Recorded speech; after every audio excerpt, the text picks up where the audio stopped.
This is Reverberations, the channel dedicated to highlighting historical insights and framing these past moments into our modern day lives.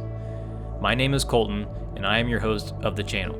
Today, we will be looking back 2,000 years. A Roman statesman and politician, Cicero was remarkably well-rounded across philosophy, rhetoric, and rational inquiry.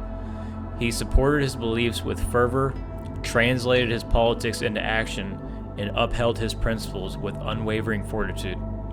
From his life and works, we can draw many eye-opening lessons that remain relevant today.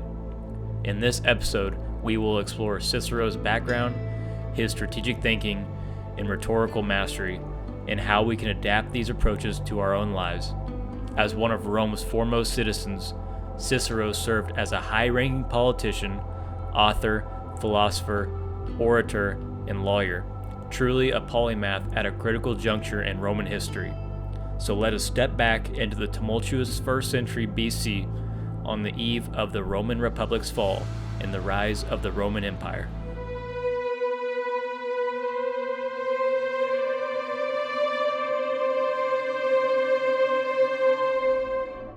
Who was Marcus Tullius Cicero?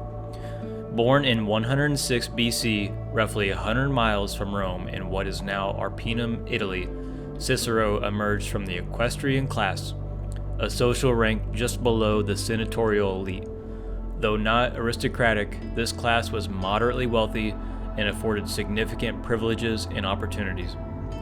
Through familial connections, Cicero was granted the opportunity to serve under Roman consuls during his teenage years, an experience that proved formative and inspirational, steering him toward a life of politics and oratory.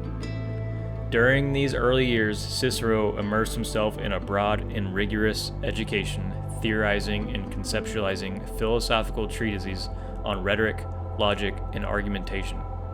Throughout his late teens and 20s, he traveled extensively across the Mediterranean world, absorbing knowledge and refining both mind and body in preparation for future civic duty. Upon his return to Rome, Cicero entered the legal arena, effectively serving as a public advocate within the court system. This marked the foundation of his political ascent.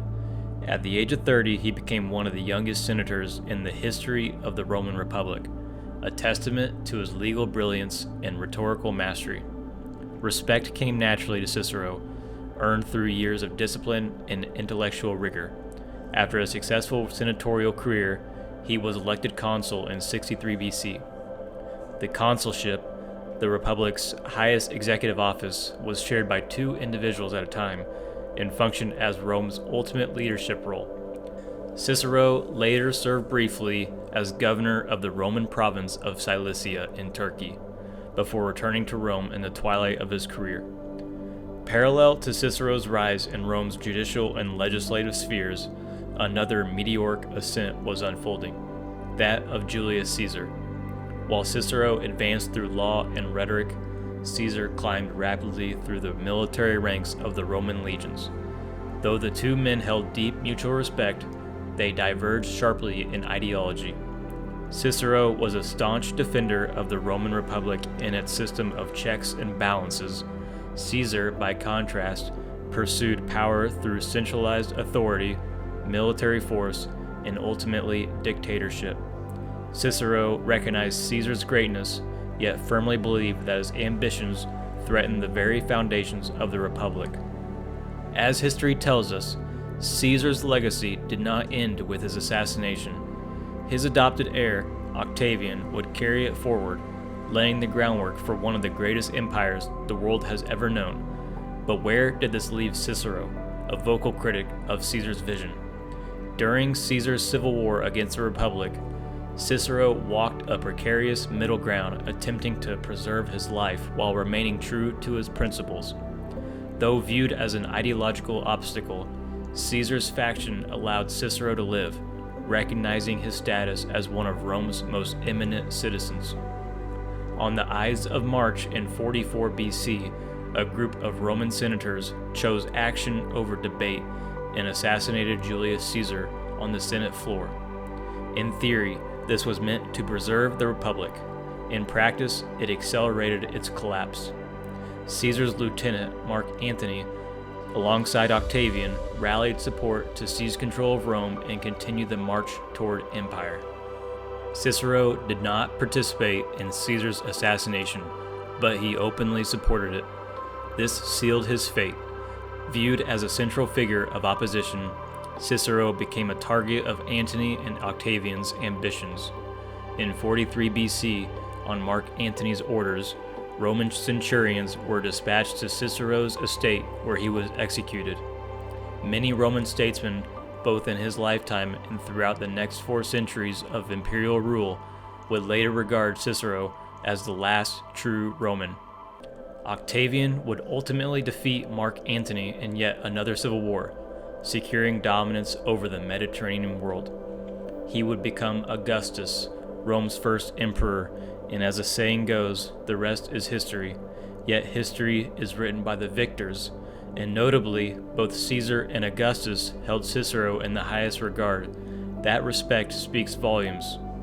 Marcus Tullius Cicero was a defender of justice, morality, and liberty, ideals that continue to shape political thought and civic struggle to this day. Are there certain ideals to be learned from this magnanimous Roman's story?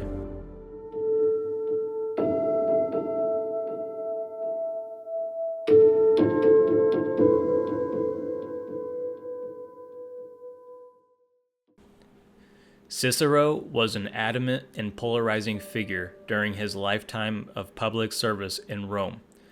With the breadth of his character, willpower, and intellect, he left behind countless examples of timeless tenets and enduring traits. Humans possess the ability to shape themselves both physically and mentally, and such insights can empower us at any moment.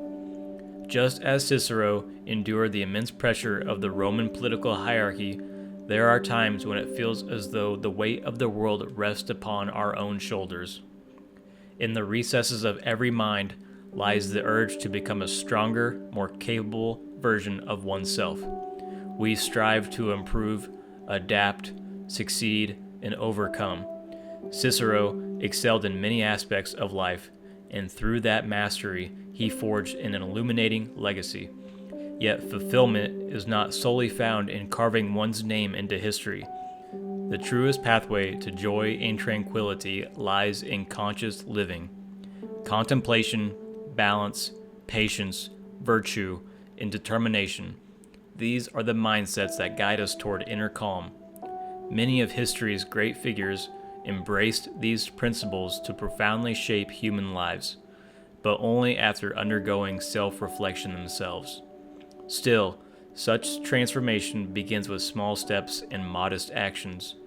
Conquering the mind is the first victory, and in doing so, infinite possibilities unfold. Cicero fought relentlessly for justice and virtue, a struggle that continues in the modern age. He believed integrity and morality were indispensable qualities of leadership, virtues we still hope to see embodied in America and across the world.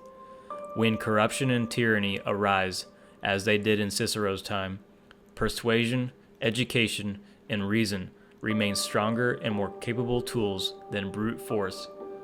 Though he lived long enough to witness the downfall of his beloved republic, his ideals continued, carried forward through his words and principles.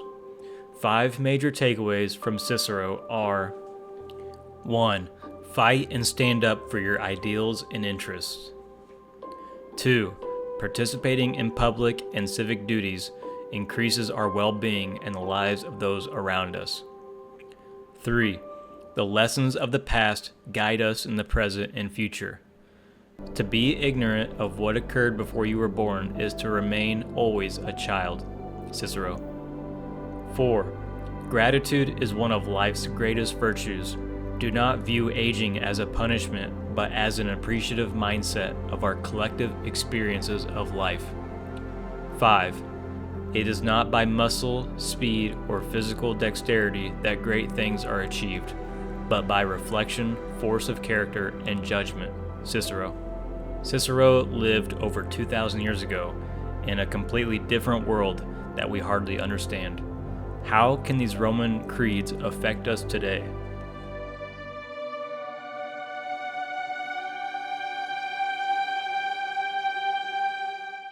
In the current landscape of American politics and society, it has become common to draw comparisons between the United States and the fragile Roman Republic, an empire of the classical past. We frequently hear claims such as, America is nearing 250 years, empires tend to collapse around that age, or our political system has become a satire, much like the final emperors of Rome. Sentiments like these are increasingly widespread. While present-day circumstances may appear to echo historical downfalls, such parallels are often rooted in speculation and coincidence.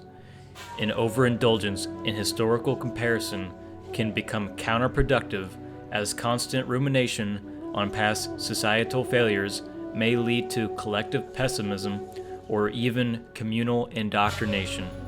When this occurs, societies risk manifesting the very outcomes they fear, not because history is repeating itself, but because people begin to act as though it must. Studying the past is essential, but reliving it is not. Our present and future are shaped by how we interpret historical traumas and triumphs, not by blindly projecting them onto today. Time moves in only one direction. It flows steadily forward, unchanging in its pace, indifferent to our anxieties about what has come before. History offers lessons precisely because it reports past failures and pitfalls. Failure, after all, is often the most powerful teacher, a necessary step in learning, growth, and the pursuit of meaningful progress. Cicero is one of the most inspirational Romans, along with my personal favorite of Marcus Aurelius. We can look to Cicero for guidance on how to navigate turmoil and conflict. Choosing consciousness and intelligence can be a more trustworthy response than instant aggression and retaliation. He will always stand for pursuing a moral world and a virtuous lifestyle. It is possible to help society change. It just takes dedication, effort, and resilience.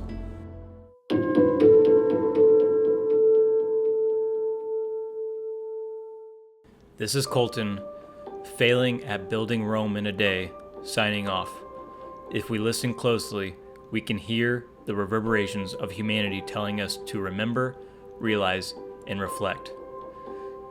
Rome wasn't built in a day, but it can be built.